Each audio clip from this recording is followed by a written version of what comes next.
Welcome to Binge Breakthrough, the podcast designed to help you finally break through the barriers that keep you stuck, feeling out of control around food.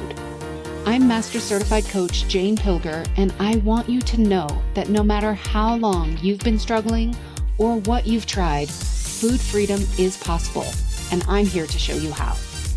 After years of therapy, eating disorders treatment, restrictive diets, and reading all the books, I was still stuck in the on-again, off-again cycle of restricting and binging until I was able to see it all from a new perspective that changed everything. Each week, I will share the strategies, tools, and mindset that allowed me to overcome my decades-long battle with binge eating. Your journey to body trust starts now. Let's dive in.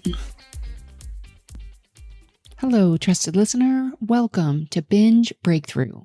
I consider you a trusted listener because I trust that you are listening to this podcast for a reason. I trust that you are going to hear something today that is insightful and impactful on your journey with food. So today we're going to dive into a topic that I hear about a lot, a sentence that I hear more often than I could even begin to tell you. I thought I had it figured out. You know, it's that feeling when you've had a long stretch without binging and you think you're over it, and then it starts again. Now, if you have ever experienced this, and especially if you are going through this right now, this episode is for you. Now, let's break it down. When you say, I thought I had it figured out, what is unspoken but implied is that you were wrong and that you really don't have it figured out. Now, this may or may not be true, as we're going to explore in this episode, but I want to offer the possibility that just thinking about any setback in this way implies that it shouldn't be happening, that something is wrong, and that your behavior is somehow bad. Now, the challenge with this is that you are bringing in shame and judgment. This shouldn't be happening. Something is wrong. Something is wrong with me brings in that shame. And as we've talked about before, shame and judgment is the number one thing that keeps us in the cycle of binge eating. So what I want to encourage you to do is to put aside shame or judgment. And what we're going to do here is we're going to get really curious.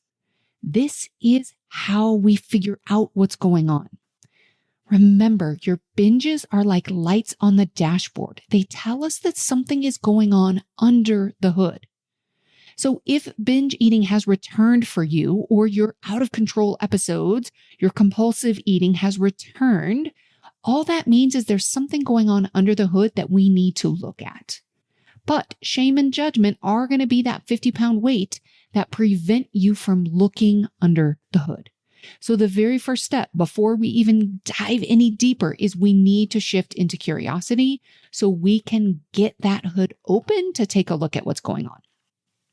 So I'm going to share a few examples for you that I hear often. These are scenarios that I hear related to the I thought I had it figured out.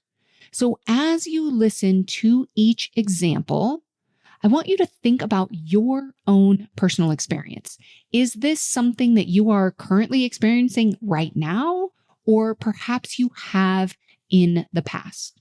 So what I'm going to do is I've got 4 examples. I'm going to read you each example, and I want you to just listen like, yep, check, either been there, done that, or yes, that's me right now. Like you are singing exactly what I'm going through. So I want you to just identify for yourself. Can you see yourself in any of these examples? So I'm going to read each example, and then we're going to do a little bit of a deep dive into each specific example. All right, example number 1.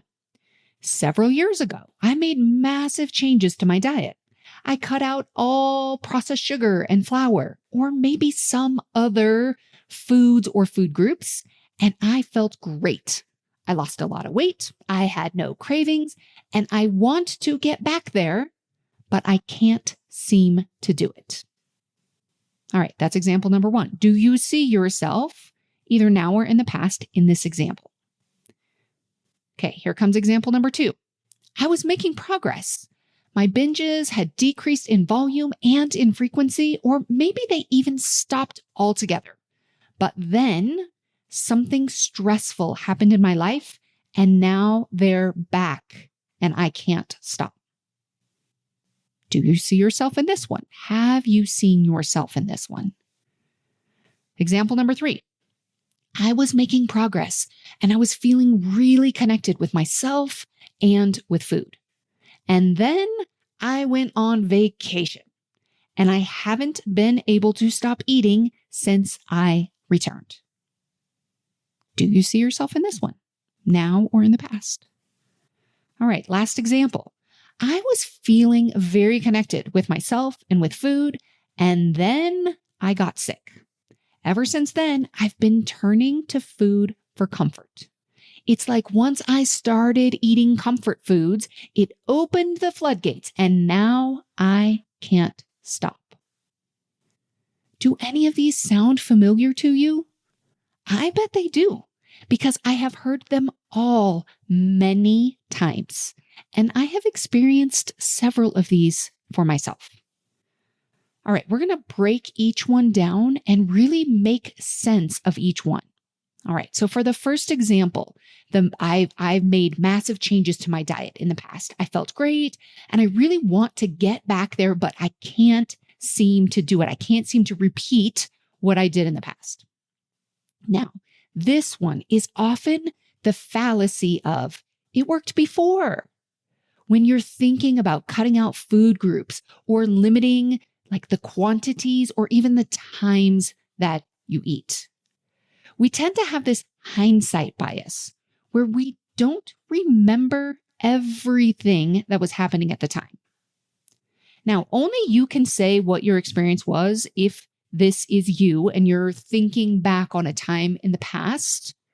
Only you really know what your experience was.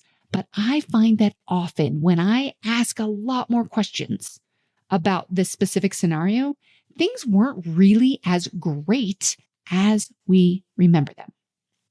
Now, this is a classic restrict binge scenario where significant physical and mental restriction occurs. And the body simply won't allow you to return to that situation. It's a physical response to the restriction. Now, I have lived this one personally. I can remember going through this period of time where I made all of these restrictions and all of these changes. And I did go through a period of time where I thought I had everything figured out and I was feeling good and all of these things. But the reality is I was not in good mental health. When I look back and I get real open and honest with myself, I was not in good mental health and I was severely limiting the nutrients and resources for my body. And sadly, this is also the time I got the most compliments on my physical appearance. Now, if this is you, if this example number 1 is you, when you reflect on that time in the past, how much restriction was actually taking place? Both physical and mental restriction. I'm going to link in the show notes for you some previous episodes on restriction so that you can kind of hear more about this topic and just get curious for yourself. If you can't get back there, it is very likely that your body is preventing you from this type of restriction in the future. All right, let's move on to the second example. So the second example is I was doing great, but something stressful happened in my life, and now the binges are back and I can't stop. Now, this one is really common. If one of the reasons why you binge is that it's a coping mechanism, it's your brain's response to a perception of risk or threat, something that happens, something stressful happening in your life can reactivate that response. Now, this doesn't mean that you're doomed to binge eating forever, but it means that binge is the light on the dashboard. It tells us something is going on under the hood. So in this case, it's telling us the nervous system is dysregulated. And perhaps I don't have the emotional capacity to deal with the emotions that are coming from this event. So we can work on nervous system regulation. We can work on expanding our emotional capacity so that you can open up and allow these emotions in a way that feels safe enough so that you don't need to binge for safety or escape. All right, that's the second example. Now, let's look at the third example. The third example is I went on vacation and I haven't been able to stop eating since I got back. So this one reflects that you probably feel like you are either on plan or you are off plan. So often, people who feel like they need a plan to keep themselves accountable have a really hard time when the plan isn't in place. They don't have an identity as an eater that follows them wherever they go. What they have is a plan that keeps them from behaving a certain way. Do you hear the difference there? They don't have an identity as an eater. That follows them wherever they go. You don't have to have a plan everywhere, every time. If you have an identity as an eater, I'm a calm, connected, and confident eater. I don't need a plan to keep me on track.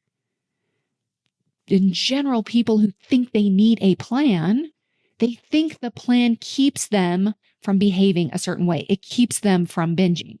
So if I go on vacation and I don't have a plan, or if I just have a busy day and I don't plan, then I'm likely to binge. I'm likely to overeat because I don't have that identity of an eater in place. So in this case, what I would do is I would look at your identity as an eater. I will post in the notes a podcast episode about this, your identity as an eater. Are you someone who's either on plan or off plan? Or are you someone who stays connected with their body, whether they're on vacation or not? Now, also, here's another thing that happens in this vacation scenario. If you get back from vacation and you feel like you may have gained weight on vacation and you want to lose it, your brain might go into scarcity mode, thinking about the upcoming diet or restriction that might be coming. And that mental restriction, even if you haven't even tried to eat less, just the mental restriction of, I'm going to lose the weight, I'm going to eat less so that I can lose this weight that I gain, that mental restriction can lead to continued binge eating.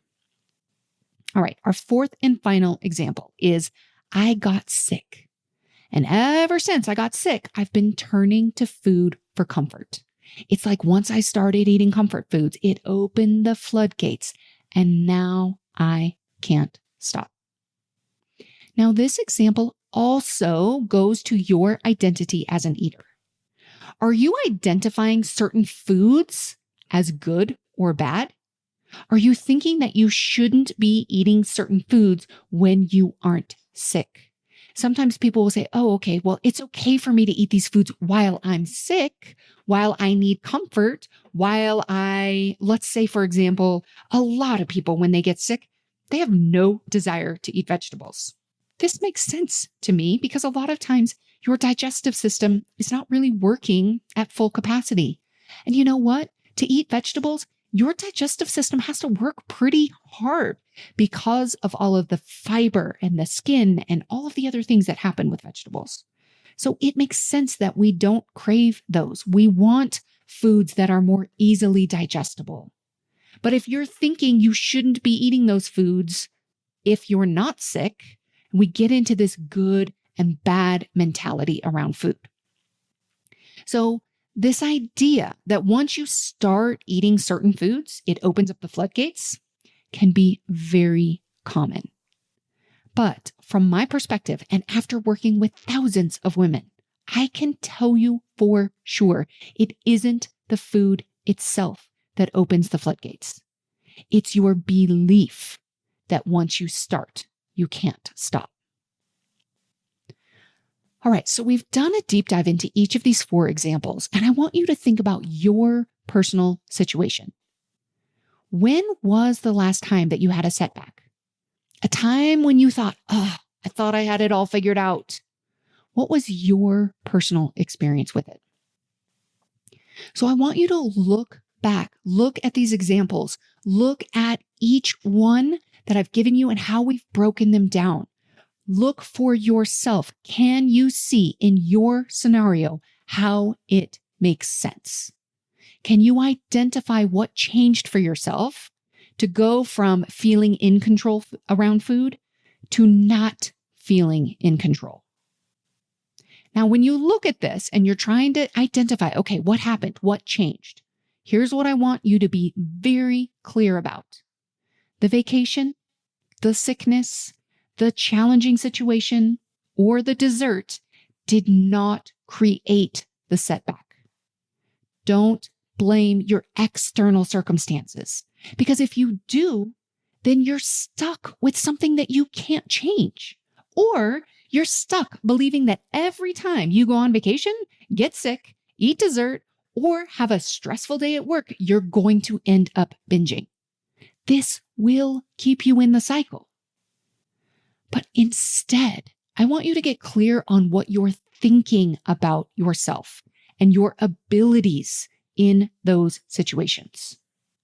What are you thinking about that might be contributing to the increased out of control food episodes? What's happening in your nervous system that you might be trying to calm with food? Let's go inside for the answers. That's where they always are. The problems and the solutions are inside, which is great news. This is why we go under the hood. We don't change the food. We don't change the external circumstances. We don't just decide, well, as long as I have a plan, then I'll be fine. No, because then that means you have to have a plan every day for the rest of your life, or you can't trust yourself. This is not what we want. We want the answers that are inside. We go under the hood to see what's going on. So I invite you to make sense of your situation. Make sense of the times that you have a setback, or that your binges return, or they increase in volume or frequency. It always makes sense. If we can look at it with curiosity, set aside the shame and the judgment so we can get under the hood and figure out what we need to do so that we can go back to these times with more connection with food, where the binges decrease in frequency, they decrease in volume, they decrease all together. So make sense of the times when you think, I had it all figured out. What changed? Let's look under the hood.